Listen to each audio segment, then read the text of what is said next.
मैंने तो नहीं देखा कहाँ आर्टिकल है। मैं राहुल गांधी का आर्टिकल जरूर पढ़ा है, क्योंकि वो देश के सभी जनता तक वो आर्टिकल कल का पहुंच गया है। राहुल गांधी ने जो लिखा है, किस तरह से महाराष्ट्र का चुनाव विधानसभा का भारतीय जनता पार्टी ने हाईजैक किया, चोरी किया, ये हमने देखा है। तो अब जवाब देना चाहिए चुनाव आयोग ने, जवाब चुनाव आयोग ने देना चाहिए ना। चुनाव आयोग जवाब नहीं दे पा रहा है। भारतीय जनता पार्टी क्यों चुनाव जवाब दे रही है? जो मुद्दे उपस्थित किए उसमें एक पार्टी है, राहुल गांधी ने चुनाव आयोग को बनाया है। 5 में से जो 5 मुद्दे हैं राहुल गांधी जी के, उसमें से चुनाव आयोग के ऊपर सबसे बड़ा हमला है।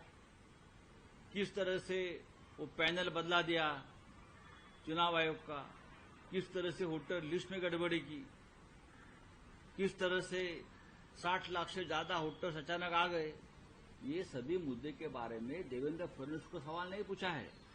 राहुल जी ने सवाल पूछा है चुनाव आयोग को। और राहुल गांधी एक संवैधानिक पद पर बैठी हुई व्यक्ति है देश में, लीडर ऑफ अपोजिशन, लोकसभा को संवैधानिक दर्जा है।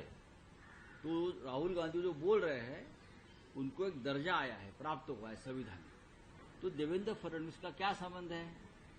वो आर्टिकल लिखे, ग्रंथ लिखे, गीता लिखे, हाँ, बड़े बड़े किताब लिखे, कोई फायदा नहीं है। आपका कोई पढ़ने वाला नहीं है, आपके वो अंधभक्त पढ़ेगा ज्यादा से ज्यादा। राहुल गांधी की आर्टिकल पूरे देश ने पढ़ा है, जाना है, और राहुल जी क्या कहना चाहते हैं वो देश ने समझ लिया है। सर टाइमिंग को लेकर कह सकते कि बिहार इलेक्शन पे ये स्टेटमेंट आना कि महाराष्ट्र का पैटर्न बिहार में चले, ऐसा डेफिनेटली है। महाराष्ट्र का एक पैटर्न ये लोगों ने बनाया। लोकसभा में हम जीत गए। 5 महीने में ऐसा क्या हो गया कि भारतीय जनता पार्टी और उनकी gang, Shinde gang, Ajit Pawar gang को इतना बड़ा बहुमत प्राप्त हुआ।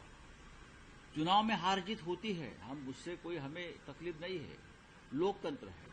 लेकिन महाराष्ट्र में चुनाव हुआ ही नहीं है। चुनाव हाईजैक किया, चुनाव चोरी किया, हाँ, चुनाव के ऊपर डाका डाला। चुनाव हुआ कहाँ है, मुझे बताइए।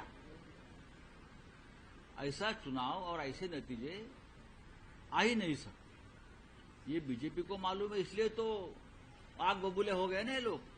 राहुल गांधी जी के आर्टिकल के बाद ठीक से जवाब नहीं दे पा रहे, और ये चुनाव आयोग की वकालत कर रहे देवेंद्र जी। भारत का अपमान है, ये सम्मान है, समझ में नहीं आ रहा है। G7 में जहां राष्ट्रीय अध्यक्ष को महीने 1.5 महीने पहले बताया जा रहा है, यूक्रेन को मार्च में बताया जा रहा है, 7 दिन पहले मोदी जी को इन्विटेशन आ रहा है, और मोदी भाग गए, और मोदी जाएंगे। जाना नहीं चाहिए ना, ये देश का इंसल्ट है, हम नहीं आएंगे। अगर स्वाभिमान है तो आप कहेंगे मैं नहीं आऊंगा, लेकिन इस देश का स्वाभिमान ये लोगों ने पूरी तरह से खत्म कर दिया है, पूरी तरह से। देश के प्रधानमंत्री को स्वाभिमान नहीं है, देश के विदेश मंत्री को स्वाभिमान नहीं है। अगर ये दोनों को स्वाभिमान नहीं है तो देश का स्वाभिमान कहां रहेगा?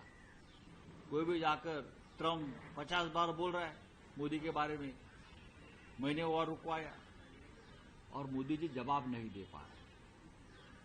पुतिन बोल रहा है, और भी देश बोल रहे हैं, G7 को नहीं बुला पा रहे हैं, पाकिस्तान को ताकत दे रहे ये लोग सब, मोदी बोल नहीं पा रहे। मोदी आज की स्थिति में विश्व के सबसे डरे हुए नेता है।